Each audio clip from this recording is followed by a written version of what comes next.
bahwa dia sudah kemasukan cyanida adalah ada tiosianat di dalam hati, di dalam darah, dan di dalam urin. Oke. Kalau diperiksa di liur juga ada. Nah, itu tidak ada. Itu tidak ada? Tidak ada. Berarti bukan karena cyanida dong?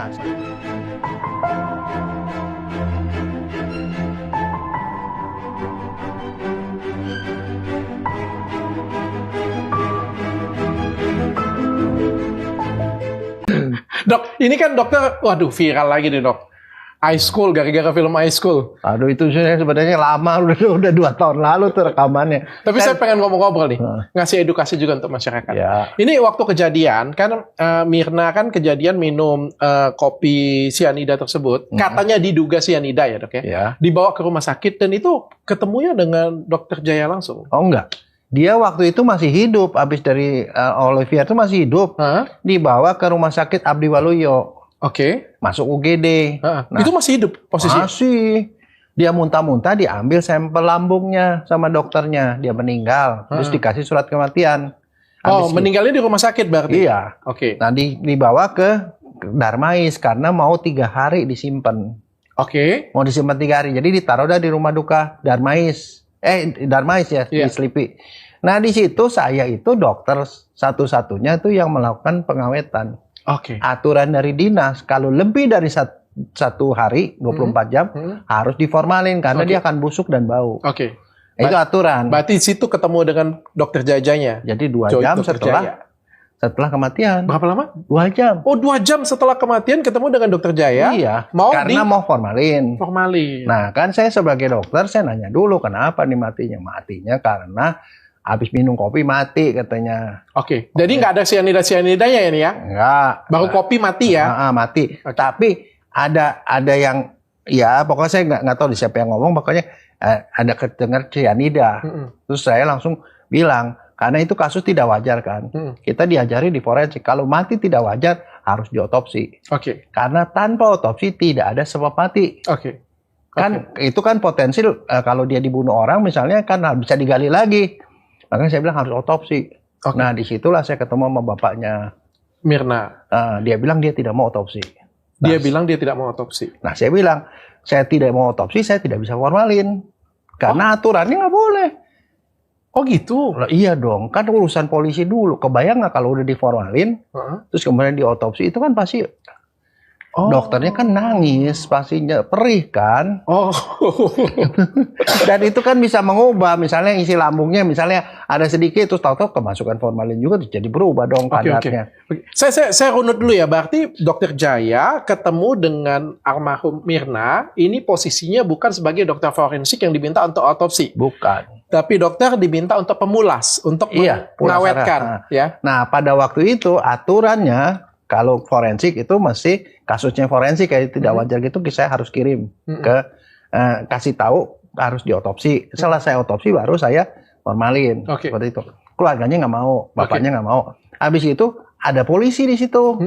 Saya bilang, Pak, ini mah harus diotopsi, Pak. Setelah otopsi baru saya formalin. Kalau nggak diformalin, nggak bisa ditaruh di rumah duka. Aturan dari dinas kesehatan. Dan endingnya? Endingnya dia bilang, Dok, keluarganya kagak mau. Dokter formalin aja. Syaratnya untuk formalin apa sih? Terus syarat utama ada surat kematian. Surat kematian udah ada. Berarti ada yang tanggung jawab nih matinya gitu loh. Dan karena udah ambil sampel katanya di sana. Dan dokter formalin? Saya formalin atas izin polisi. Atas izin polisi pada waktu itu? Polisinya bilang, Dok, nanti kami persuasi. Mudah-mudahan bisa diotopsi. Kedepannya. Habis itu saya tidak tahu beritanya. Pas malam kembang nih, besok mau dikubur. Tahu-tahu, mau otopsi. Mau otopsi. Nah, kemudian ya udah mau diotopsi, dibawalah tuh jam 11 malam. Diotopsi nih. Berarti itu malam kembang tuh berapa hari setelah meninggal? 3 hari. 3 hari. Berarti 2 jam setelah meninggal ketemu dengan dokter Jaya. Dokter Jaya formalin. Lalu 3 hari kemudian baru itu dilakukan otopsi. Iya, jadi jam 11 malam diambil dari rumah duka, dibawa ke rumah sakit Polri. Yang meriksanya? Yang meriksanya itu Dokter Slamet Purnomo yang ada yang forensik patologi itu. Bukan dokter Jaya? Bukan. Tapi waktu dia mau otopsi, katanya keluarga menolak lagi. Jadi bolak-balik menolak lagi. Akhirnya dia nggak berani kan maksa. Karena keluarganya tuh ya pokoknya keras lah. Akhirnya dia bilang setujunya ambil sampel aja. Nah, waktu itu dibuka perutnya doang. Diambil isi lambungnya. Ambil isi lambungnya, ambil jaringan hatinya, ambil darah, ambil urin.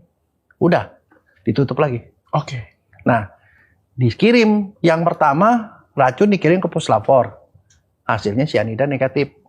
Tidak ada. Yang muntahan di rumah sakit ya? Iya, itu jadi baru hidup tuh. Nggak ada. Nah, sekarang saya mau kasih tahu nih, apa yang diharapkan sebenarnya hasil dari kalau keracunan cyanida. Nah, pada kasus itu, kan yang diambil tadi, darah, hati, isi lambung, urin. Semuanya negatif cyanida. Terus kemudian kecuali di lambung ketemu cyanida 0,2 mg. Per liter. 0,2 itu kecil banget. Dan logikanya kalau dia ada cyanida besar terus kemudian jadi kecil, itu mungkin masuk di akal.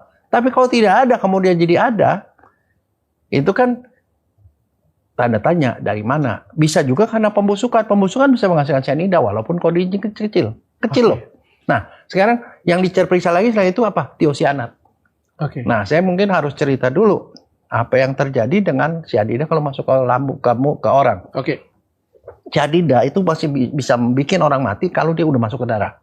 Kalau dia masuk ke darah, jadi bukan masuk ke lambung? Bukan. Di lambung apa di lambung? Nah, dari lambung dia masuk ke darah. Nah, kita tahu dari lambung pembuluh darah masuknya ke hati kan? Yes. Nah, di hati itu tubuh kita punya mekanisme detoksifikasi. Dirubahlah CN negatif yang cyanida ditambah S dari tiosianat di badan kita menjadi CNS. CNS itu tiosianat.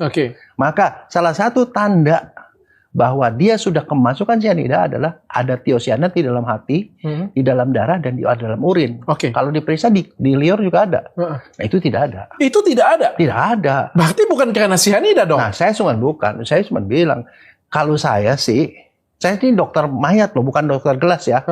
Di gelas mau ada berapa? Benar. Itu yang saya ngomong di pengadilan. Saya itu bukan dokter gelas. Jadi gelas mau ada racun berapapun kalau di badan nggak ada. Dan kalau ada logikanya kalau ada. Nah, sekarang soal kadar. Yang lethal dose itu loss dosisnya kalau dimakan tuh 50% orang masih mati. Itu antara 150 sampai 250 miligram. Jadi kalau itu masuk 150 lah kita ambil paling rendah ya, masuk ke lambung. Lambung kita itu kalau seandainya isinya air semua 1 liter paling. Jadi berarti 150 mg per liter. 150 mg per liter itu pasti masih ada 2 jam setelah itu. Nggak mungkin nggak ada sama sekali. Kalau dia berkurang pun ya kurang dari 150 sekian. Kalau dia seandainya dia kurang dari itu di darah, di hati, di urin pasti ada tiosianat. Nggak mungkin nggak ketemu. Itu dia, makanya dari segi forensik saya bilang nggak mungkin cyanida. Saya nggak mau bilang nggak mungkin cyanida. Yang mati lain saya nggak tahu karena nggak diotopsi. Nggak diperiksa. Karena kan otak bisa aja ada kelainan di mana-mana kita tidak tahu. Kita runut pelan-pelan nih, Dok. Dokter Jaya kasih contekan dikit ya. Dokter Jaya kan ketemu yang pertama kali nih, berarti 2 jam setelah dia pas meninggal itu kan Dokter Jaya ketemu nih. Dokter Jaya kan pasti formalin kan pasti ngeliat juga ya kondisinya bagaimana ya. Kondisi pada waktu itu menurut dokter apa yang terjadi? Nah, sekarang gini. Kalau orang meninggal, dokter forensik itu sebelum formalin selalu periksa dari atas ke bawah, depan belakang pasti. Walaupun tidak disuruh otopsi. Iya, kebiasaan. Enggak harus ya? Karena saya harus yakin ini wajar. Mati sakit, baru saya bisa formalin. Kalau mati tidak wajar, ada luka, ada bau yang aneh-aneh, pasti saya tidak mau formalin. Kenapa? Loh, karena akan mengganggu penyidikan kan? Kasusnya bisa mengganggu penyidikan. Iya. So kalau diformalin kan nggak bisa, masih bisa kan masih bisa diotopsi. Pernah nggak waktu belajar mayat dulu? Nangis nggak? Nangis. Udah gitu mukanya berubah nggak? Iya, berubah. Iya, itu kalau seandainya di parunya kagak ada cairan, dimasukin formalin nanti jadi ada cairan nggak? Jadi itu akan mengubah. Makanya kita bilang itu aturannya itu nggak boleh. Nah, jadi pada waktu itu ya seperti itu. Nah, sekarang saya periksa, luka-luka tidak ada. Luka-luka tidak ada. Tidak ada. Tapi karena saya udah selentingan tuh cyanida, saya lihat mukanya. Orang keracunan cyanida salah satu tanda utamanya adalah bikin mukanya merah terang, lebam mayatnya merah terang. Ini lebam mayatnya biru. mukanya biru, semuanya biru. Jadi nggak cocok. Karena kenapa? Begini, mekanismenya si HB ini, cyanida ini, dia masuk ke darah, dia akan berikatan dengan sitokrom oksidase. Itu adalah enzim pernapasan. Itu membuat enzim pernapasan lumpuh. Sehingga HbO2 yang mestinya dilepas oleh darah ke jaringan untuk memberikan oksigen pada jaringan tidak bisa terjadi, nggak bisa lepas tuh oksigennya. Akibatnya HbO2-nya tinggi. Jadi seperti orang HB-nya tuh jadi HB-nya banyak ya, HB-nya banyak, tapi dia nggak punya HB di nggak bisa jaringan. mengikat oksigen. Iya, Akhirnya jaringannya kurang oksigen, tapi di darahnya banyak. Itulah yang bisa membuat merah akhirnya. Merah terang bukan cuma di muka, kalau Semua. bisa dibuka sampai ke dalam. Saya ingat satu ajaran Prof. Arief Budianto, itu profesor forensik pertama, guru saya. Waktu saya masih PPDS, dia bilang, Dokter Jaya, lihat lambung itu. Lambung itu kan pernah lihat ini nggak, babat? Ya kayak begitu warnanya. Kalau ini dia bilang, kalau dia perdarahan, itunya hitam. Ada darahnya yang warnanya hitam karena darah kecampur sama asam lambung kan. Ini kasus cyanida. Kamu liatin apa yang lihat? Darahnya merah terang. Karena HbO2-nya tinggi kan. Iya. Lambungnya bengkak. Warnanya merah terang, merah banget. Dia bilang, kamu lihat itu. Sampai mati pun kamu tidak boleh lupa. Ini cyanida. Jadi cyanida itu ada dua patokannya.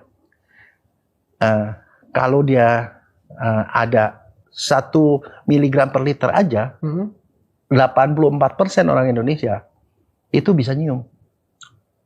Oh iya? Iya, saya tuh peneliti cyanida, saya yang melakukan penelitian pada walaupun sedikit kayak gitu aja 1 kita miligram per liter. Itu dia akan kecium. Tapi kalau 10 miligram per liter dia cium, pasti mabok. Makanya kalau mau ngetes itu, tahu orang bisa ngetes apa kan, dites antara 2 sampai 3 miligram, dibikin terus dia cium. Kalau dia nggak bisa nyium berarti memang dia termasuk orang yang defisit. Kalau dia nggak bisa nyium, itu sex link ya. Jadi terkait dengan sex link ya, tahu ya kalau itu penurunan. Itu kalau orang nyium gitu dia nggak bisa nyium, kebayang nggak? Kalau saya taruh misalnya cyanida di kopi atau di mana, kamu nggak bakal nyium, tapi kamu bisa mati. Tapi kalau kamu bisa nyium, kamu nggak bakal makan itu. Iya. Nah, 16% orang Indonesia tidak bisa nyium. 16% tidak bisa nyium. Tapi kalau ada 1 miligram aja dia bisa nyium kalau bisa nyium. Nah, sekarang kalau dia itu tahu ya, di dalam gelasnya tuh, di sampelnya itu 7.400. 7.400. Nah, makanya pada waktu sidang dia bilang, ini ada di cyanida segini. Saya bilang, Pak, kalau ada cyanida segitu, semua pasti bisa cium. Pingsan semua, saya bilang. Anggaplah si Mirnanya nggak bisa cium 16% itu, tapi masa semuanya 16% Ya, semua? tapi pasti gejala semua, bisa kolaps semua. Oh, walaupun nggak ini 1 miligram, 10 miligram aja bisa bikin orang mabok-mabok kok. Apalagi ini 7.400. Dan asal tahu aja, cyanida itu titik didihnya berapa? 26,5 derajat Celcius. Kenapa dok emang? Loh, artinya titik didihnya segitu, kalau suhunya ini anggap 20 aja itu udah nguap kemana-mana itu. Dan 11 derajat, udah beku dia jadi es. Jadi artinya dia itu mudah menguap. Nah, terus udah gitu tahu nggak kenapa akibat dia mudah menguap? Itu dipakai buat apa? Kalau di kapal ya, di Palka, di paling bawah tuh, itu kan banyak tikus segala macam kan, di situ kan taruh makanan segala macam. Itu disemprot tuh pakai cyanida, tikus pada mati semua. Bukan nggak usah banyak-banyak. Nggak usah dikasih makan, disemprot aja gitu ya. Nah, sekarang tahu nggak kalau film-film spy, terus orang-orang Nazi waktu zaman Perang Dunia Kedua, mereka selalu bawa kapsul. 1 kapsul 250 mg. Tahu di gigi ya? Lalu dikemut aja, begitu kemut, cik, mati. Itu 250 mg, mati itu lah Itu pasti. 250 mg. Ya. Dan 1 miligram aja udah bisa bikin orang bisa nyium. 250 mg. Gigit langsung mati. Kalau misalnya berapa lama dok? Kalau 250 mg? Oh bisa langsung lah. Kalau spy itu digigit terus langsung mati. Itu lethal dose. Detik? Iya. Menit lah. Menit. Tapi kalau ini kan 7.000. Nah, ya justru itu. Tapi kan yang masih masuk bisa mungkin bawa ke rumah sakit. Ya, tapi yang masuk mungkin sedikit kan, karena cuma kan itu pasti dia lepehin kan. Oke. Nah, maksudnya saya, kalaupun sedikit, kalau mau mati, masuknya 150. Nah, 150 kalau dimasukin ke lambung yang isinya penuh air aja, kan berarti 150 mg per liter. Itu 150 ppm. pasti mabok semua dong. Iya. Orang sekitar situ dan si dokter selamat yang melakukan pembukaan ini pasti mabok juga dong. Iya. Pas Kalau buka ya, ada. harusnya ada ya. Iya. Tapi yang balik lagi dok, waktu dokter periksa nggak ketemu itu merah, Jadi dia nggak merah, dia biru ya. biru. Terus saya tekan kan forensik kan biasa kan kalau mau periksa ini kan saya tekan gini kan tekan supaya lambungnya ketekan terus keluar hawa kan. Saya giniin, saya nggak nyium.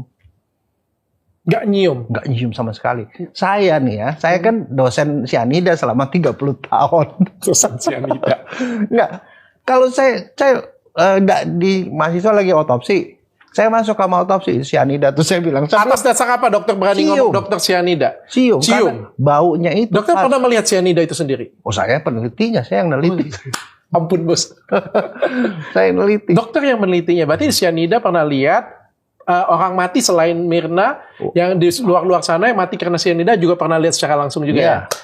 Dan saya yang neliti juga orang Indonesia berapa persen tuh yang nggak bisa nyium. Ada 16% yang nggak bisa nyium. Berarti anak empunya sianida ya. Enggak, makanya kalau begitu kalau saya hafal luar kepala. Oke, pas ditekan cium nggak ada bau. Nggak ada bau, jadi saya yakin itu bukan sianida. Oke, dokter lapor nggak?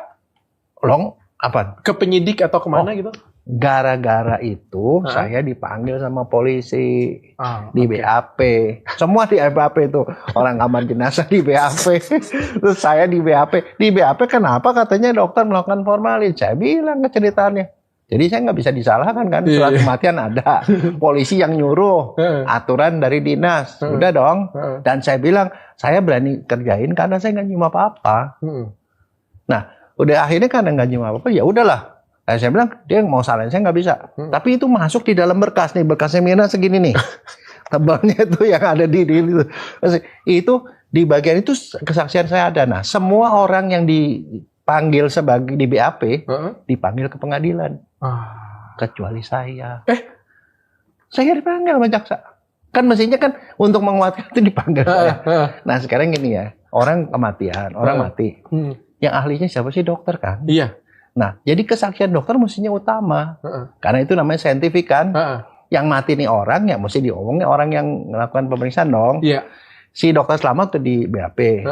Nah, saya tuh juga mesti di BAP sebagai orang pertama kali yang memeriksa, ngelihat jenazah dari itu. Saya nggak dipanggil. Nah, ceritanya itu kasusnya dipegang sama Pak Oto.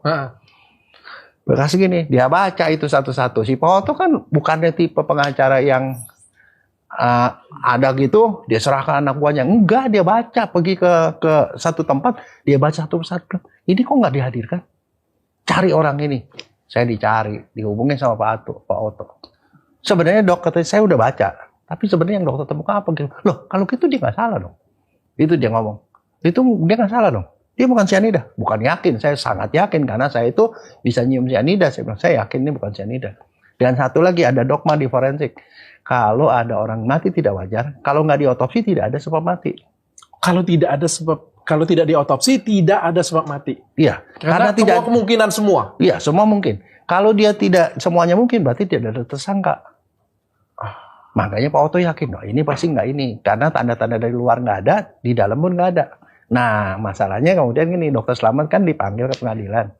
Yang dia panggil temuan dia di pengadilan itu ternyata nggak cocok sama sianida. Isinya di dalam lambung darahnya hitam. Itu di dalam lambung tuh ada tukak lambung, ulkus. Jadi ada borok itu luka. Dan tahu nggak? Luka itu diambil dia sebagai dokter forensik kan diambil diperiksa PA. Ketemu sel radang bulat. Sel radang bulat. Apa itu? Itu monosit. Kan kalau kita tahu kalau ada luka baru, lukanya itu baru akibat misalnya bahan kimia atau apa, luka baru itu yang ada tuh sel PMN, polimorfonuklear. Jadi sel limfosit, itu sel leukosit, sel darah putih yang bentuknya aneh-aneh, macam-macam. Tapi kalau dia udah lama prosesnya, udah berbulan-bulan, udah kronis, dia jadi sel radangnya bulat-bulat semua, limfosit atau monosit. Berarti makronis. Itu artinya makronis. Dan itu adalah perdarahan lambung. Tapi temuannya nggak cocok dengan sianida kan? Tidak cocok dengan sianida. Ya udah begitu. Itu yang terjadi. Tapi kemudian pada waktu menjatuhkan vonis itu gini. Ya itu urusan hakim lah ya, bukan urusan kita dokter. Tapi ini ya. ada satu kalimat yang waktu sidang itu dia ngomong begini. Dokter tahu kan ini ada 7.000 400 miligram cyanida. Dia minum, orang lihat dia minum, dan kemudian dia muntah-muntah dan mati. Masa dokter bilang dia matinya nggak karena cyanida? Ini cyanida loh. Iya. Saya bilang gini, kalau di forensik kita ngomong soal chain of custody. Chain of custody itu perjalanan barang bukti. Jadi misalnya contoh, Dokter Richard kirim ke saya datang, dok, saya mau periksa nih, ini anak saya bukan. Kamu ambil bawa darah istri, darah anak, sama darah dianya sendiri. Iya, oke. Udah bawa, darahnya udah diambil di rumah sakit. Oke. Mana gitu. Tinggal diperiksa aja. Nah, saya nggak pernah mau. Karena kenapa? Loh ini kan kalau misalnya kamu berkepentingan untuk ini bukan anak kamu tinggal tukar anaknya doang kan? Kamu bisa memanfaatkan saya untuk manipulasi ini. Kayak nah gitu. Itu dia. Makanya kan saya bilang, DNA bisa salah nggak? Ya bisa, kalau sampelnya ngawur. Dan saya punya banyak kasus yang soal begitu. Dari hulu ke hilirnya salah. Ya, nah itu sebabnya kalau misalnya ada barang bukti ini barang bukti. Ini mau dikirim ke penyidik. Kalau penyidik sendiri punya hak untuk disegel, sedemikian rupa sehingga tidak ditambahin orang sesuatu. Ada berita acara penyegelan. Kalau dikirim ke lab itu akan membuka penyegelan itu ada berita acaranya sendiri. Bahwa yang ini kondisi sama. Begitu selesai ini dibungkus lagi, ada berita acara lagi, balik lagi. Supaya jelas bahwa yang diperiksa ini memang betul barang dari tempat yang asli. Manusia ini kan nggak bisa dimasukin racun ke dalam. Manusia ini masuk ke rumah sakit. Tapi kalau minumannya bisa ditambah-tambahin. Ya saya nggak tahu, saya nggak ngomongin, saya ngomong soal manusia ini. Manusia ini meninggal di rumah sakit, dan rumah sakit dibawa ke Darmais. Kayak gitulah bentuknya ya. Ya, begini dari Darmais sih tahu di ruang itu kan nggak mungkin orang nambahin sesuatu ke dalam darahnya kan, ke dalam hatinya. Habis itu diperiksa. Nah yang periksa bukan saya pula. Yang periksa pertama itu puslapor, yang periksa setelah 3 hari juga puslapor, dan hasilnya itu 0 terus jadi 0,2. 0,2 saya bilang impossible, itu berasal dari yang pertama. Kalau logikanya masuknya banyak, itu jadi sedikit karena nguap. Ya dong. Tapi kalau di sini negatif berarti ya negatif lah. Di sini ada pun 0,2 itu terlalu minim. Kecil banget. Nah, sekarang kan saya bilang cyanida tuh ada di sekeliling kita loh. Ada di apel ya katanya ya. Kamu ngerokok. Oh, di rokok ada cyanida. Ada di rokok kan ada 300 bahan kimia yang berbahaya. Salah satunya cyanida. Salah satunya cyanida. Kamu ngerokok. Nah, salah satu cara untuk mendeteksi kamu ngerokok, kamu bilang, Richard, kamu ngerokok apa enggak? Saya punya tes nih. Saya pernah bikin tes. Ditaruh di lidah kamu, set jadi biru. Kamu bohong. Kamu ngerokok tadi. Oh. Itu aja bisa terdeteksi. Thiocyanate yang dideteksi. Saya cuma ngomong. Berarti nggak bisa lari dong sebenarnya ya. Kalau memang iya atau enggak. Kalau misalnya memang diperiksa benar-benar, seharusnya itu benar-benar terbukti, tidak terbantahkan bahwa dan itu ada banyak. Di apel ada, di aprikot ada, di plum ada, terus di singkong ada, di segala macam. Jadi cyanida itu ada di banyak macam. Cuman cyanida yang masuk ke badan kita tuh didetoks di hati.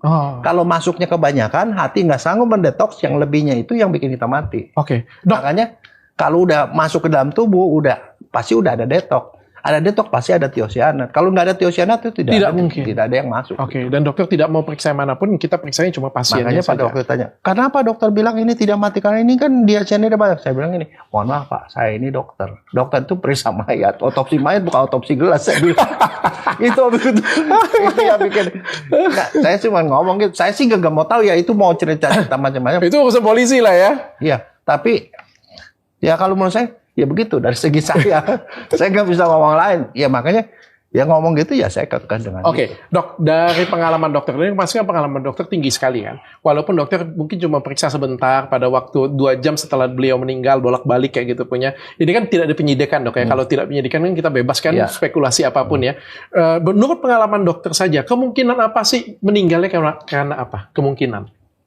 Jadi saya cuma bisa komentari itu yang di lambung. Yang lain nggak tahu. Karena kita nggak bisa tahu di otak ada apa, kecuali kayak kita MRI atau CT scan. Ya mesti kelihatan kalau udah stroke kan, ya kan. Paru mungkin aja ada sesuatu di paru kan, kita nggak tahu. Di jantung juga begitu. Mungkin ya dengan pemeriksaan lab dan segala macam. Jadi kita tidak bisa menyingkirkan itu semua. Tapi dari lambung, yang dari kesaksian Dr. Slamet, itu ada luka, ada tukak lambung. Itu tukak lambungnya lama karena sudah ada. Lama karena pemeriksaan mikroskopik menunjukkan itu luka lama. Jadi bukan karena cyanida yang baru ya, bukan atau bahan kimia baru. Itu sudah lama. Dan di situ ada darah warnanya hitam. Oke. Semua dokter forensik dimanapun seluruh dunia kalau ada darah hitam berarti darah kecampur asam lambung. Oke. Orang perdarahan lambung bisa mati ya bisa. Nah. Soalnya mertua saya minum salah satu obat pengencer darah, masuk ICU 2 kali, Pak. Tapi bisakah tablet 90 mg dia kita anggap saja karena sakit mah ya, kita anggap saja sakit mah. Mungkin nggak kalau sakit mah kronis lama nih ya, terus minum kopi kan sesuatu yang iritatif. Itu pemicu, bisa. Terus tiba-tiba kejang-kejang tidak sadarkan diri, muntah-muntah meninggal, bisa? Bisa aja, karena mana tahu. Kan kita bukan tukang ramal. Nah sekarang saya mau ngomong begini, dokter forensik itu ya juga punya prinsip yang sama dengan ahli hukum. Lebih baik 1000 penjahat berkeliaran di luar daripada 1 orang tidak bersalah masuk penjara. Itu prinsip. Ya, itu prinsip hukum polisi di Indonesia. Iya, semua di dunia. Ya, seperti itu. Nah, dokter forensik juga kalau dia tidak yakin, dia harus membebaskan tersangka. Dia tidak boleh ngomong apapun, apalagi tidak ada bukti. Nah, sekarang saya mau nanya, analisis saya kenapa dia begitu? Gini, keracunan itu ada dogmanya. Dogmanya yang pertama, ada kematian atau sakit mendadak. Orang sehat tiba-tiba mendadak itu curiga ke keracunan. Yang kedua masalah.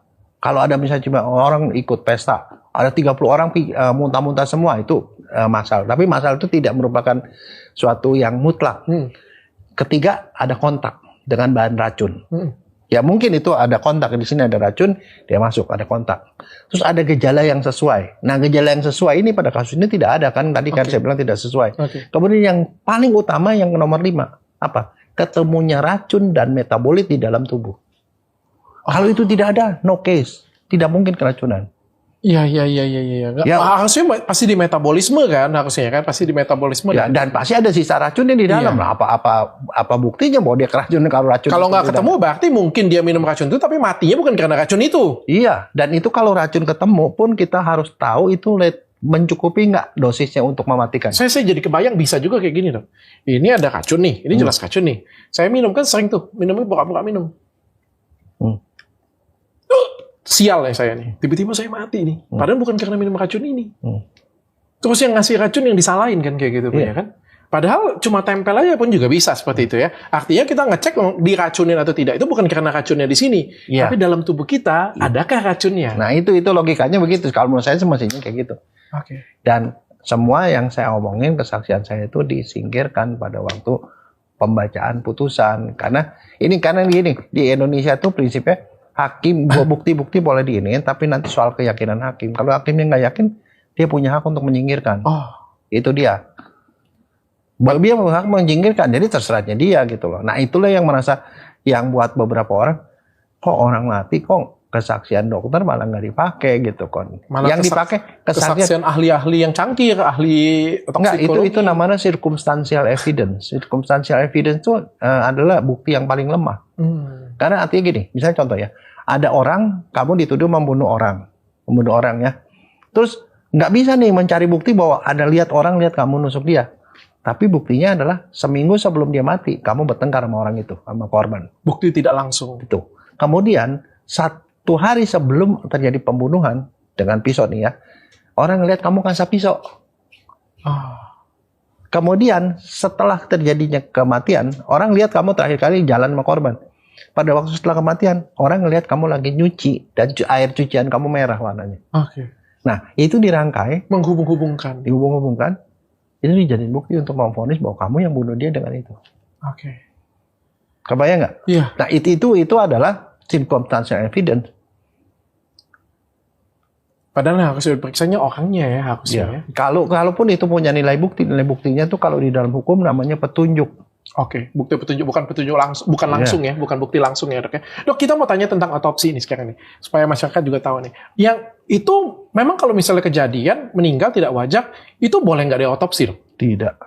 Harus. Tidak. Kita kan gini, kalau dokter forensik itu bekerja berdasarkan KUHP.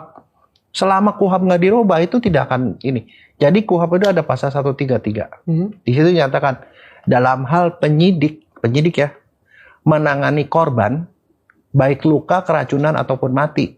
Jadi ada 3 tuh, luka dan keracunan itu orang hidup atau mati. Yang diduga karena tindak pidana dia dapat meminta bantuan dokter ahli kehakiman, dokter atau ahli lainnya.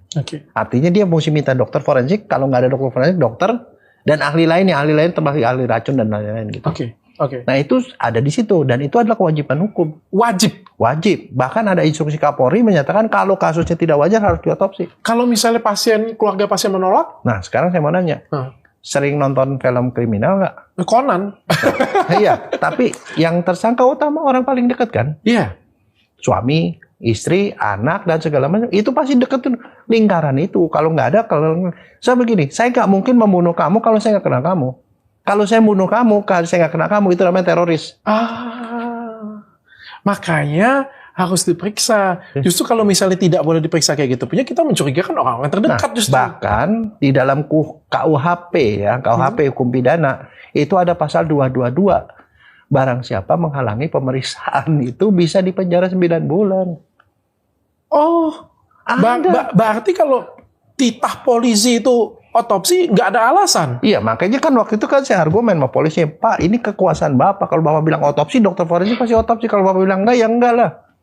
Kan Bapak yang punya kuasa. Oke, sekarang kita balik ke aturan nih dok ya. Ini kan kita kan ada tradisi di Indonesia juga ya, kita ngomongnya. Di Indonesia kan keluarga kan paling sering tuh nggak mau diotopsi gitu. Tetap walaupun keluarga bilang nggak mau, secara hukum itu boleh diperbolehkan. Jadi gini, di dalam KUHP itu ada pasal berikutnya. Polisi punya tugas meyakinkan keluarga tentang pentingnya otopsi. Kalau dia masih belum mau, harus diyakinkan lagi, itu tugas polisi. Nah, kemudian kalau misalnya sana itu polisi dikasih waktu 2 kali 24 jam.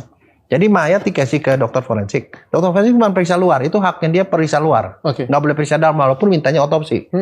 Ditunggu 2 kali 24 jam. Kadang-kadang keluarga nggak ada. Tapi kalau keluarga ada, polisi harus nerangin. Tapi bukan minta izin ya, mohon maaf. Menjelaskan, menerangkan. Bukan minta izin. Artinya boleh polisi menetapkan bahwa ini harus di. Iya, karena mereka termasuk dalam kategori orang-orang yang mungkin jadi tersangka. Itu loh. Itu kriminal mainnya begitu. Jadi makanya kewenangan ada pada polisi. Nah makanya kan mestinya seperti itu. Kalau dalam 2 kali 24 jam tidak ketemu keluarga, dokter forensik wajib melakukan otopsi tanpa minta izin siapapun. Gimana? Sorry. Kan setelah diperiksa luar, jenazah dikirim masuk kamar jenazah. Tunggu 2 kali 24 jam. Tunggu surat keluarga, itu bukan izin, tapi saya keluarga dari ini mengetahui bahwa keluarga saya akan diotopsi. Soal mengetahui doang bahwa diotopsi, baru kita otopsi. Tapi kalau dalam 2 kali 24 jam dia nggak ada datang keluarga, kita boleh otopsi langsung. Dokter forensik boleh otopsi langsung. Polisi. Pertanyaannya, kenapa kasus Mirna itu tidak diotopsi padahal kasusnya begitu heboh? Ya, nanya polisi lah, jangan nanya saya. Karena itu kewenangan, saya bilang sama dia, ini kewenangan Bapak. Dokter forensik kalau suruh periksa luar aja. Walaupun hari ketiga itu kenapa nggak diotopsi gitu punya? Ada suratnya kan, ada suratnya minta otopsi. Nah keluarganya menolak. Tapi kan ya itu rumah sakit Polri ya. Rumah sakit Polri dan yang meriksa tuh polisi juga. Pertanyaan saya, seberapa lama sih kita bisa mengotopsi? Kalau misalnya 3 hari masih bisa ketemu harusnya? Nah dokter forensik tuh diajarin, udah jadi tinggal tulang belulang pun sih oke. Kalau 6 bulan habis pasti sidang tuh 6 bulan tuh. Tahu nggak berapa lama yang paling lama saya melakukan otopsi? 55 tahun sampai 60 tahun setelah kematian. Masih bisa? Loh, saya periksa tulang sadada Jepang di Papua tuh 55 tahun setelah dia meninggal. Jadi kalau misalnya, sorry ya saya ngomong ya, kalau misalnya sekarang nih kita bongkar nih mayatnya, masih bisa diotopsi? Tapi ada tapinya. Apa? Makin lama waktunya, makin sedikit yang ketemu. Iya, ya, tapi masih bisa? Iya, kalau diotopsi bisa. Tapi masalahnya racunnya ada di situ nggak? Tergantung jenis racunnya. Tergantung jenis racunnya. Misalnya contoh, kalau orang dibacok, itu kalau bacok kena tulang, ya sampai tulangnya masih 30 tahun, 50 tahun. Ini kan 7 tahun ya? Ini 7 tahun ya? 2016 kurang lebih 7 tahun ya? Apa yang terjadi pada suatu mayat yang dikubur dalam peti selama 7 tahun, apa yang terjadi dok? Apakah sudah terjadi pembusukan sempurna? Masih bisa dilihat otaknya, paru-parunya? Kita kan mencari penyebab kematian lain dong, salah satunya itu kan. Ya, tapi kalau masalahnya masalah gini, sianida itu ada di jaringan lunak, bukan di jaringan kerat. Kan kita kan kalau misalnya kita bongkar nih ya, kan kita kan mencari sianida, atau yang kedua kita mencari penyebab kematian lainnya, ya kan? Anggaplah kita cari sianidanya, soalnya kalau misalnya dokter nggak ketemu sianidanya, nanti ada selentingan lagi kan. Oh iya kan sudah bertahun-tahun hilang kan kayak gitu. Iya kan? Makanya saya bilang sebenarnya tidak perlu digali pada kasus ini. Karena kenapa? Yang paling gampang, sekarang pertanyaan gini, Richard percaya nggak dengan puslapor? Percaya dong, mereka kan profesional. Waktu dia muntah pertama tidak ada cyanida. Terus yang ini semua sampel tuh kalau dikirim ke lab lain sih, ya kita nggak percaya mungkin. Tapi yang periksa institusi yang sama, diperiksa yang setelah 3 hari pun ketemu 0,2 di lambung dan di tempat lain itu tidak ada apa-apa. Yang jelas matinya bukan karena cyanida, mati karena yang lain dibunuh orang nggak tahu kayak gitu. Begitu. Nah, makanya itu yang ngomong kan saya aja loh. Yang dijadiin saksi itu Prof. Ong Beng Beng yang dari Australia. Yang dideportasi. Iya, dia bilang no cyanida. Another case possible, dia bilang natural death kan. Nah itu, habis itu saya. Habis saya tuh besoknya tuh ada profesor ahli PA, patologi anatomi dan ahli forensik dari Unhas. Prof itu Gatot Lawrence namanya, profesor tuh. Dia juga menghadiri nih, ngomongnya sama. Tadi ada beberapa hal ya yang kalau mau saya tuh poin pertama, kalau nggak diotopsi tidak ada sebab mati. Kalau tidak ada sebab mati tidak ada yang bisa dipersalahkan kan. Yang kedua, tanda-tandanya itu tidak khas gejalanya ke arah cyanida. Yang ketiga, pemeriksaan labnya itu tidak ada metabolit ataupun racun di dalam tubuh. Udah gitu aja. Saya yang lain-lain sih nggak mau dengar. Bahkan sepanjang itu ceritaan itu pengadilan saya nggak pernah dengerin TV loh, nggak pernah lihat TV. Saya cuma begitu datang kepala saya cuma kosong, saya cuma ngomong ilmu saya aja.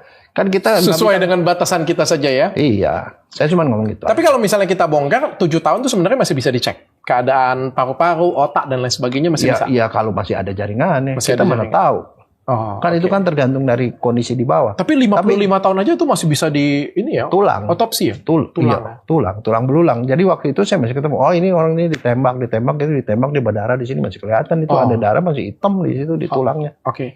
Dok, kalau misalnya kita ngomong tadi ya, kita ngomong cyanida ya 7.000 ya tadi ya, 7.000 ya. Kan pada waktu kejadian kan Mirna minum, habis itu temennya kalau nggak salah saya sempat cicip ya, sebibir ya kayak gitu punya. Kalau misalnya 7.000 apa yang terjadi kalau temennya cicip sebibir? Ya. Temennya paling sedikit dia muntah-muntah juga. Dia nggak mati mungkin, tapi dia muntah-muntah. Jadi nggak mungkin. Bahkan cuman itu tadi saya bilang kan karena... Bentar dok, boleh kita lanjutin dok? Jadi nggak mungkin. Bahkan cuman itu tadi saya bilang kan karena ini ditaruh di sini walaupun itu dia pasti akan menguap. Bahkan dalam saya waktu itu di pengadilan saya bilang, Pak 7.400 boleh nggak kita coba katanya gitu. Saya bilang jangan Pak, nanti orang pada mati. Saya bilang ada bahaya. Saya bilang karena saya udah tahu bahayanya. 10 mg aja udah timbul gejala, apalagi segitu. Makanya saya bilang dalam radius 500 meter itu orang pasti pada pingsan semua. Pasti pingsan semua. Terus waktu di rumah sakit juga bapaknya katanya sempat memberikan napas buatan pakai tangan kayak gini. Nah itu tau nggak? Di dalam jurnal forensik itu dibilang kontraindikasi dilakukan itu. Karena kenapa yang ngasih napas buatan lu pasti mati juga. Atau pastinya pingsan. Percaya deh. Gak mungkin. Karena di sini tuh kalau dari 150 itu seandainya berkurang sekalipun dia kasih napas buatan tuh kan sembari ditekan-tekan gitu. Meskipun pakai tangan kayak gini. Iya kalau 10 mg lebih dari 10 lah kalau 150 yang masuk. Ya jadi itu yang aneh-anehnya. Yang gitu. Aneh-anehnya ya. Terus satu lagi di mana-mana juga orang cyanida itu kalau itu ya kita bawa itu cuma 250 kecil loh. Orang nggak akan bawa dalam bentuk cairan di dalam botol. Ngapain? Kelihatan banget pakai kecil ya, botol kecil ya. Kapsul. Oh kapsul. Maksud saya. Kan itu dikeletusin doang, cus gitu. Jadi kan kalau di dalam spa itu kalau dia ngeletusin dan dia mati, anak istrinya tuh dapat santunan besar tuh dari kelompoknya mereka. Kan udah gitu, dia kan udah tekan kontrak mati kan. Kan kalau film Mission Impossible apa? Dia bilang, pokoknya kalau kamu ketangkep, kami gak akan ignore. Kita akan gak mengakui kamu gitu. Tapi anak istrinya ditanggung gitu loh. Oh anak istrinya sudah ditanggung. Jadi kalau kamu merasa orang penting, kamu mesti siapin gitu cyanida. Takut digigi ya, dok ya. Dok, tapi aku nonton Detektif Conan ya. Kan kebetulan kemarin juga heboh tuh Detektif Conan pada waktu itu kan katanya ada kematian dengan cyanida juga tuh. Tapi kematian di Detektif Conan tuh pasiennya keluar busa. Apakah kalau misalnya cyanida itu keluar busa atau enggak sih? Kalau gini, kalau dia masuknya langsung dalam kondisi besar nggak sempet. Karena busa itu terjadi karena efek kocok. Dia sesak napas. Karena gini, karena oksigen banyak di darah, tapi kan jaringan kurang oksigen. Kan kita tahu nih, kita punya karotis di sini, ada percabangan kan, itu ada kemoreseptor kan. Dia tuh bagian yang ngecek di darah tuh gimana. Kalau kurang oksigen, artinya jaringan kurang oksigen, dia akan menambah napas dan membuat jantungnya berdebar. untuk memasukkan lebih banyak udara. Reaksi. Nah akibatnya, akhirnya kekocok. Terjadi mekanisme kocok, dia itu yang bikin berbusa. Oh itu yang keluarin busa. Jadi kalau masuknya dalam kondisi kecil, nggak langsung mati gitu, itu bisa berbusa. Oke. Bisa iya, bisa enggak jadi ya. Tidak Tapi menjadi yang kewajiban. patok hormonik itu yang paling khas itu adalah bau. Bau Bau itu nggak bisa bohong. Bitter almond pahit ya? Iya, bitter almond. Kamu mau tahu gitu kan, baunya gini, kalau mau tahu bisa nyium apa enggak, ambil daun singkong, dibejak-bejak kamu cium. Kalau kamu bisa nyium bau pahit, rasanya agak pahit, nah itu dia. Singkong mentah ya. Itu. Wah, khas banget ya, berarti kuat ya? Oh, itu khas banget. Yang paling khas itu, terus temuan di dalam lambung, dan juga di ototnya gini loh. Kalau ke autopsi kan dibuka semua. Ada otot bagian paling dalam, yang nggak mungkin kena kontaminasi dari luar, tapi mesti masuk lewat darah. Itu otot psoas. Psoas itu otot panggul, yang paling dalam. Itu dipotong, dia ototnya merah terang. Kita potong penampangnya merah terang. Kalau kita hapus, merah terangnya hilang. Itu cyanida. Tapi kalau merah terangnya masih ada, itu berarti keracunan CO. Oh. Kemarin itu diperiksa nggak? Kagak, sama dokternya nggak diperiksa. Cuma lambungnya doang. Makanya saya cuma bisa komentar. Apa cuma setengah ya? Ya. Loh kalau dokternya otopsi diancam. tapi setengah-setengah. Itu bukan otopsi. Itu bukan otopsi? Bukan, ngambil sampel. Itu yang disetujui. Itulah yang di waktu itu Pak Oto bilang. Ya itu nggak diotopsi lah katanya. Kalau misalnya pas heboh di sidang kayak gitu punya, kenapa nggak waktu di 6 bulan sidang kayak gitu masih cukup baik ya harusnya ya.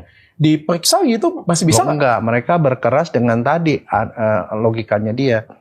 Ada orang ngelihat dia minum kopi, di kopinya ada cyanida. Habis minum kopi dia kolek mati. Udah, itu aja bukti gitu loh bahwa nggak perlu dibongkar lagi. Nggak perlu termasuk ada orang di samping sini. Ya. Orang samping pasang sini. paper bag terus kan kayak gitu punya. Ya whatever lah. Tapi menurut saya sih ya kalau kita ngomong soal keracunan pada manusia yang kita fokuskan pada ada racunnya nggak dalam manusianya. Itu aja sih sebenarnya. Okay. Saya sih gini ya. Kita salah satu doktrin yang diajarkan sama guru saya, kalau lihat kasus, kamu harus imparsial. Tugas kita dokter bukan membela sini, enggak. Kita cuma ngomong berdasarkan ilmu pengetahuan. Oke. Bukan seperti itu yang kita ngomong. Yeah. Prosesnya, jadi bagaimana patokan dokter forensik? Cuma satu. Berkata benar, berbuat benar. Benar dan benar. 3 kali benar. Apa adanya. Yang siapa aja yang bunuh bukan urusan gue juga kan? Nggak ada urusan saya. Nggak jadi lebih kaya juga kita dong. Nggak juga. Enggak lah, itu bukan itu. Kan kita membuktikan supaya ini namanya scientific criminal investigation. Oke. CSI kan, criminal. Sayang banget dok kalau misalnya bisa kebongkar kayak gitu, bisa jadi film. Apa itu namanya Miami apa ya? Apa ya gitu punya kan? CSI ya. Wih gila, keren banget tuh kalau misalnya. Tapi kan siapa sih yang pertama kali ngomong ini cyanida? Yang pertama kali terlontar mulutnya itu cyanida itu siapa? Someone. Pada waktu itu saya udah tahu itu cyanida, makanya saya cium. Saya udah periksa, saya cium berkali. Kagak ada. Ya udah makanya. Ini kan maksudnya kayak gini, tanda-tandanya nggak ada. Apanya nggak ada semuanya kan, kayak gitu kan? Ya kan kopi pasti belum di lab kan? Tapi jangan salah loh, di Indonesia ini apapun bisa loh. Kita bisa pakai mungkin barangkali. Siapa yang pertama kali kesebut pertama kayak gitu sehingga akhirnya bisa kebawa-bawa semuanya cyanida kayak gitu punya. Atau pertanyaan saya kayak gini deh. Mungkin nggak kita bertanya ya, kita bego-begoan lagi ya. Jadi kan dokter sudah jelasin semuanya ya. Jawabannya sudah jelas. Tapi saya bertanya lagi. Mungkin nggak kalau ini ada 7.000 cyanida, saya minum, saya mati, di dalam perut saya 0 cyanidanya, terus 3 hari kemudian 0,2 cyanidanya. Mungkin nggak? Nggak, impossible. Nggak mungkin lah. Yang paling bisa dipercaya adalah muntahannya dia pertama. Itu mesti ada. Ya dong, belum ada apa-apa kan? Itu tidak mungkin. Tidak mungkin. Itu tidak mungkin. Nah, yang mungkinnya ada gini. 0,2 bisa terjadi karena proses pembusukan. Itu bisa. Oke. Pembusukan menghasilkan itu. Tapi kadarnya memang kecil. Nggak cukup untuk mungkin mati. Oke. Sekarang pertanyaan saya kayak gini. Ini 7.000. Ya, temu. Saya meninggal. Di dalam lambung, ini saya ya, saya ngomong ya, kita tidak berbicara Mirna ya. Saya tidak tahu minum ini atau tidak. Off kamera, tiba-tiba ini ada 7.000. Di lambung saya dicek 1 hari pertama tidak diketemukan 0, 3 hari kemudian diketemukan 0,2. Oke, kemungkinan apa yang dipikirkan? Nah, tadi balik ke chain of custody. Yang mana chain custody-nya itu tidak bisa dikontrol. Gelasnya. Yang di gelas ini. Oke. Dari gelas kalau dipindahin. Oke. Ininya disegel apa enggak. Oke. Yang diperiksa ya apa. Oke. Jadi artinya apapun bisa terjadi. Kemungkinan pertama ini sudah matinya karena alami, ini ya ditambahin. Itu kemungkinan pertama. Oke. Kemungkinan pertama itu yang paling mungkin ya. Jadi saya mati bukan karena racun ini, tapi setelah saya meninggal racunnya baru dikasih ke sini. Itu kemungkinan pertama ya, sehingga ini 7.000 tapi tidak ketemu racunnya di saya. Kemungkinan kedua. Atau manusianya super gitu, pas makan langsung dioksidasi, keluar urin langsung. Enggak ada. Kalau itu yang terjadi, tiosianat pasti ada. Bukan cyanida, tiosianat. Tiosianat itu menunjukkan ada racun masuk ke darah. Dan itulah yang bikin orang mati. Karena badan itu pasti ngelawan dulu. Perlawanan pertama itu kalau enggak orang ngerokok lama-lama bisa mati juga kan. Nih, kamu ngerokok nih, ada cyanida. Kamu minum cyanida segini, mati. Tapi kalau kamu nggak punya cyanida, nah masalahnya siapa yang bisa jamin kamu nggak makan cyanida? Bahkan katanya kalau biji apel itu itu ada 0,6 miligram. Buset. Aku nggak bisa ngomong lagi lah kalau sudah seperti itu. Ya enggak. Ya gitu aja sih. Saya sih cuma begini aja deh. Pokoknya saya ngomong aja gitu. Soalnya bukan apa ya, sorry ya. Saya tuh di pengadilan itu disumpah. Tahu kan? Ini ada Alkitab, saya taruh tangan saya begini. Oke. Artinya saya bersaksi atas nama Tuhan. Oke. Satu. Dokter itu ada sumpah dokter kan. Ya kita hanya mengatakan yang benar. Udah itu aja. Dan kita juga kan nggak ada kepentingan apa-apa kan? Nggak ada. Apakah kepentingannya saudara bukan apa? Bukan juga. Enggak lah. Dok, tapi ini ada saksi ahli yang mengatakan bahwa dia bisa memperkirakan kapan cyanida itu dimasukkan sampai ke detik menitnya. Dok, apakah itu mungkin? Enggak. Saya neliti cyanida itu berkali-kali. Saya pernah neliti yang soal rokok itu ya. Rokok satu batang aja bisa cyanida positif loh. Di Lyon. Terus udah gitu, saya meriksa itu di Banyumas. Di sana tuh orang banyak yang makan singkong. Di singkong itu ada cyanida di dalam singkong. Kalau beli singkong kamu diamin aja ya. Lama-lama kan muncul hijau tuh. Ada biru-biru segala macam, itu cyanida. Namanya amigdalin. Itu bisa jadi cyanida. Makanya itu kalau dimakan bisa beracun. Oke. Jadi artinya kalau orang makan singkong begitu, dia di dalam badannya ada cyanida, tapi dia tidak mati. Karena kenapa? Itu didetok di hati. Dari tubuh kita. Nah, hasil detoksnya itu buat tiosianat. Nah, tiosianat bisa dideteksi. Dan saya deteksi di Banyumas itu pemeriksaan pada orang hidup. Jadi nggak mungkin kalau misalnya saya taruh cyanida dalam botol sini, dia bisa perkirakan waktunya kapan saya masukin. Ya? Impossible, karena dia gampang menguapkan. Saya bilang kan, ini titik didihnya aja didih ya. Titik didih kan air kan 100 derajat. Baru dia nguap. Ini tuh 26,5 dia udah nguap. Artinya kalau dia posisi terbuka gini kan nggak ditutup gelasnya. Kalau pakai es yang kayak di Conan itu pakai es. Dia kamu berani coba nggak? Injek gitu punya kapsul kecil kayak gitu punya. Nggak, kamu mau coba nggak berani? Waktu itu kan ada yang nanya tuh. Boleh nggak dicoba? Jangan, bahaya saya bilang. Saya sendiri nyoba pada mahasiswa ya, penelitian tuh mencari. Saya mau cari frekuensi gen orang yang bisa nyium berapa persen gitu berapa. Saya periksa ratusan mahasiswa. Saya cuma bikin 2 sampai 3 miligram per liter. Itu beberapa mahasiswa itu yang itu ada yang keliangan loh. Duduk kasih. Jadi artinya tuh impossible lah. Kalau mau dicoba ya jangan pada manusia lah, mesti pada binatang kali-kali ya. Dok, kita kalau pengen dapat cyanida kayak gimana sih caranya? Nah itu dia. Loh enggak, bukan. Tapi itu yang saya ajarin ke mahasiswa. Ada beberapa orang yang patut dicurigai kalau cyanida. Oke. Curigai. Itu cyanida itu banyak dipakai itu untuk fumigasi. Jadi orang yang berhubungan dengan kapal, fumigasi kapal itu pasti punya cyanida. Oke. Orang hobi fotografi. Oke. Kalium ferrocyanida itu. Dia pakai itu untuk kamar gelap kan fotografi kan semua pakai itu. Oke. Itu ada. Terus kalau kamu nelayan tukang nangkap ikan.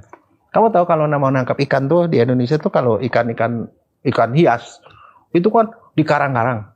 Ikannya kan gesit, nggak seperti ikan darat. Nangkapnya susah kan? Mereka beli ke toko kimia. Kalau kamu bilang, saya mau beli cyanida, nggak bakal dikasih. Nggak bakal dikasih, karena kamu pasti mau bunuh orang. Tapi ada ngomongannya. Kamu, Pak mau beli Pak? Dikasih. Mau nangkap ikan di mana katanya? Tahu nggak apa artinya? Nggak tahu. Kalium cyanida, KCN. Oh sama aja. Nah, lalu kalau di itu dia bilang, Pak mau beli Pak. Bapak mau nangkap ikan di mana? Itu dipakai, itu adalah nangkap ikan terlarang, ilegal. Saya kasih tahu. Kalau ketahuan ditangkap kamu, karena kalau begitu disebar ikannya mabok. tinggal diserokin. Tapi nggak mati? Nggak. Kan laut kan, ini air kan. Ikan mabok, diserok, ditaruh di air bersih, dia hidup lagi. Nah itulah yang mereka lakukan. Tapi akibatnya terumbu karang mati semua. Langsung gosong, makanya dilarang. Tapi di Indonesia gampang dapatnya. Apalagi proses orang nyepu emas. Ada beberapa orang kan kerja nyepu emas, itu ada cyanidanya. Orang kerja di perusahaan baja untuk ngerasin baja itu pakai cyanida. Oh banyak ya, mudah banget ditemuin ya berarti ya? Iya, jadi nggak usah dibawa dari luar negeri lah. Cuma asal cara belinya. Sama aja kayak teroris di sini kan, yang dia beli apa? Dia nggak beli TNT, nggak. Dia beli begini. Pak, mau beli bom. Enggak. Jadi maksud saya itu sebenarnya soal caranya. Mau beli bubuk mesiu untuk bikin bom ada nggak? Ya nggak mungkin ya dok ya, nggak mungkin ya. Gitu. Jadi artinya kalau KCN itu gampang diperoleh. Lebih susah kalau mau kamu belinya di luar negeri. Luar negeri udah pasti nggak bakal dikasih. Mana ada orang luar negeri mungkin terumbu karang, orang ada ikan aja nggak pernah ditangkap, dia cuma di filmin doang kan di Discovery Channel. Welcome to Konoha. Enggak, saya cuma ngomong aja. Jadi orang tuh kadang-kadang orang bilang nggak mungkin lah gini. Nggak. Kalau dokter yang kerja di lab, mudah nggak ketemu? Mudah. Di lab saya ada. Tapi harus dokter. Artinya orang yang menguasai itu. Tapi kalau cyanida tuh ada macam-macam. Ada cyanida yang gampang diperoleh, ada juga yang enggak. Yang gampang diperoleh itu kalium. Cyanida itu gampang. Ada varian-variannya lagi. Iya. Kalau kalium cyanida tuh everybody can buy. Ada beberapa cyanida lain itu tidak gampang dibeli. Hanya orang-orang dengan misalnya orang lab itu yang punya gituan. Oke dok, impact-nya ke dokter dan keluarga dokter. Kayak gimana dok? Anak saya stres. Ya stres anak saya. Kenapa? Nggak kan dari dulu saya tuh sering kali ya dapetin kasus jangan nyerempet-nyerempet gitu. Lihat aja deh kasus David Hartanto, terus kasus itu Syarifuddin, wartawan Bernas yang dipukul kepalanya itu. Iya. Saya makanya ada banyak lah gitu. Terus di Yunhap waktu tahun 98, sebelum Soeharto jatuh itu kan saya diteror. Khusus untuk kasusnya Mirna dan Jessica ini dok? Nah, nonton aja di YouTube ya, cari aja tuh YouTube kasus cyanida. Ya waktu dulu itu yang waktu sidang saya, Dokter Jaya gitu. Di akhir dari videonya itu ada keributan di belakang itu. Ada orang yang diamanan polisi. Tapi ada yang sampai ngancem, ngechat ancem gitu. Saya nggak berani ngomong lah. Soalnya pada waktu itu ancaman itu, makanya terus orang bilang, ngapain sih kamu ngomong gitu? Saya bilang cuma begini, kalau saya ini sebagai dokter saya nggak ada kepentingannya. Saya juga nggak mau terkenal dengan kayak gitu gara-gara gitu. Cuman kalau Tuhan mempercayakan saya tuh harus ngomong sesuatu, cuman saya harus menjaga bahwa omongan saya benar dan sesuai dengan ilmu itu aja. Saya nggak peduli ya ininya. Misalnya pada kasus Yunhap itu kan saya bawa anak pelurunya, bawa pulang. Karena banyak orang berkepentingan dengan anak peluru yang nyangkut tuh, karena itu bisa nunjukin siapa yang nembaknya. Sampai senjatanya yang mana, itu saya bawa pulang. Akhirnya begitu ya keluarga saya ketakutan semuanya. Wah, ada yang nelpon yang aneh-aneh, ada orang keliling-keliling di situ. Itu mah udah biasa, dokter forensik udah dibilang, kalau kamu nggak berani ngambil resiko, ya jangan jadi dokter forensik. Karena kan kita ngomong nggak pasti nyenangin semua orang kan. Efeknya dok, kalau misalnya dokter masuk di Netflix gimana dok? Dari keluarga ngelihatnya kayak gimana dok? Ya enggak, terus dia bilang kok di expose lagi. Saya bilang, tapi wartawannya pinter, dia cover both side kalau menurut saya. Jadi artinya ya setelah gitu ya tafsirkan aja sendiri gitu kan. Kemudian abis gara-gara itu kan kemudian muncul tuh video yang akan nambahin keterangan itu gitu loh. Akhirnya orang harus ngasih kesimpulan sendiri. Dia tidak menyimpulkan sesuatu, dia memperlihatkan dua sisi saja pada waktu itu. Ya kalau menurut saya sih bagus ya. Cuman saya pada waktu itu saya nggak tahu itu mau ke Netflix nggak. Oh ya? Nggak tahu. Cuman saya bilang ini ada sutradara dari luar negeri mau bikin film dokumenter tentang kasus ini. Kenapa? Ini kasus menarik karena ini lintas negara. Serius nggak dikasih tahu? Nggak. Lintas negaranya kenapa? Karena si Jessica itu warga negara Australia kan. Di sana tuh jadi kasus. Jadi diwawancara aja. Wawancara. Tapi dibayar kan dok? Jangan sampai kagak dibayar, kesian dok. Filmnya hit soalnya. Bukan. Jangan ngomong soal gitu. Gini ya, ada yang namanya dokter forensik itu nggak ngomong soal bayaran untuk saya seperti itu. Misalnya kasus Yunhap, saya masih pergi sampai ke Singapura tuh tidak dibayar loh. Oh iya? Karena yang pengacaranya sendiri si Oce Kalgi bilang, dok, ini orangnya tuh nggak mampu dok, udah habis-habisan. Ya udahlah, saya bilang asal saya dijamin penerbangannya sampai ke sana, saya sampai ke pengadilannya. Saya cuma ngomong itu nggak mesti dibayar apa enggak. Dokter forensik itu bukan soal bayaran, tapi soal dia ngomong benar apa enggak. Pada saat kita mesti tampil, kenapa saya waktu itu mau? Karena kalau menurut saya mestinya semua orang yang membuat BAP pada kasus sebesar itu harus dihadirkan di pengadilan. Yang menghadirkan saya mestinya jaksa, tapi saya tidak dihadirkan. Kenapa? Nggak tahu. Dan kemudian dari pihak sini bilang, dokter sebenarnya apa sih yang dokter teman gitu? Oh, kalau gitu bisa bantu kita. Ya bisa. Ya, saya cuma ngomong gini. Saya cuma ngomong apa yang menjadi kewenangan saya. Di luar itu saya nggak mau tahu. Saya bilang, oke gitu loh. Nah, ya mungkin banyak orang yang nggak tahu. Konon ya si Pak Otto pun tidak dibayar. Oh ya? Iya. Ya jadi saya cuma ngomong itu money is not everything gitu loh. Luar biasa banget. Saya kagum dengan salah satu guru saya yang luar biasa banget, tetap teguh dan ideal memperjuangkan ya apa yang dilihat ya, apa kebenaran itu bagi kita ya. Apa yang kita lihat ini luar biasa banget, sosok yang harusnya kita kagumin sama-sama dan harus jadi contoh untuk adik-adik kita. Saya cuma ngomong, ingat gini, guru saya ya Prof. Aris tuh ngomong, Prof, apa patokannya mau jadi dokter forensik yang baik? Ngomong yang benar dan yang benar. Kenapa mesti begitu? Saya bilang. Ya karena kamu punya sumpah dokter. Kedua, kamu bersumpah atas nama kitab suci kamu. Dan yang ketiga, supaya kamu nanti udah pensiun, kamu bisa menegakkan kepala kamu. Karena kamu tidak pernah buat salah. Sebab kalau orang punya salah, setelah pensiun dia nunduk jalannya. Karena dia malu dengan apa yang sudah dilakukan sebelumnya gitu. Itu aja sih. Luar biasa. Dr. Jaya Surya Atmaja.